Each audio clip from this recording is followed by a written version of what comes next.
కృతజ్ఞతలు కూడా వాళ్ళకి పాలాభిషేకం చేసిండు వాళ్ళ అన్నమయ్య జిల్లా పుంగనూరులో జర్నలిస్ట్ జగన్మోహన్ రెడ్డి హత్య ఘటనపై ఏపీడబ్ల్యూజేఎఫ్ ఆధ్వర్యంలో జర్నలిస్టుల నల్ల బ్యాడ్జీలు ధరించి ధర్నా, ర్యాలీ, రాస్తారోకో నిర్వహించారు.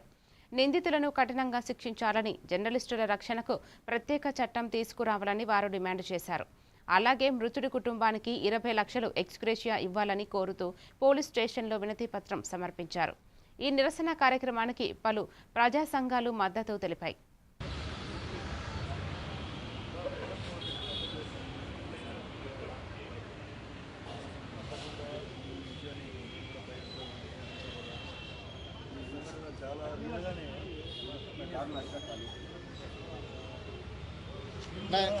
सर सर सर सर वो निमिषం सर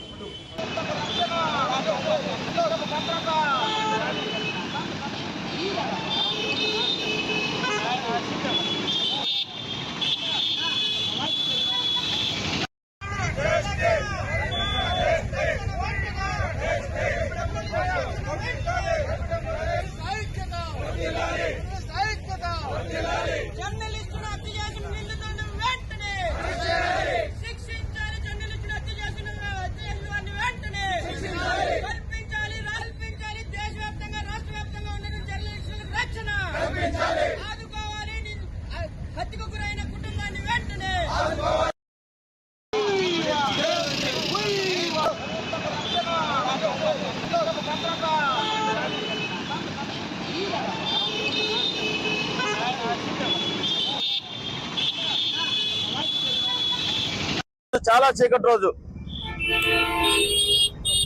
జరిగిందంటే ఇది జర్నలిస్ట్ ను హత్య చేసినట్లు కాదు, ప్రజాస్వామ్యాన్ని గొంతు నొక్కినట్లు, పత్రికా స్వేచ్ఛ యొక్క గొంతు నొక్కినట్లు, పత్రికా స్వేచ్ఛకు సంఖ్యలు వేసినట్లు దాడి జరిగినట్లని ఈ యొక్క పౌర సమాజం కూడా గుర్తించాల్సిన అవసరం ఉన్నది.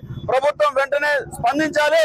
హత్య చేయబడినటువంటి అతి దారుణంగా కిరాతకంగా హత్య చేసినటువంటి ఆ స్మగ్లర్లు ఎవరైతే ఉన్నారో, ఏమండి నిజాన్ని నిర్భయంగా రాసేటువంటి జర్నలిస్ట్ కి ప్రభుత్వం భద్రత కల్పించకపోగా ఈ యొక్క స్మగ్లర్ల నుండి ఈ దాడులు గురి కావడం అనేది ఎంతవరకు సమంజసమని చెప్పేసి ఈ సందర్భంగా మేము ప్రశ్నిస్తున్నాం. కాబట్టి వెంటనే నిందితులను అరెస్ట్ చేయాలి, తగిన రక్షణ కల్పించాలి జర్నలిస్టులందరికీ అని చెప్పేసి కూడా ఈ సందర్భంగా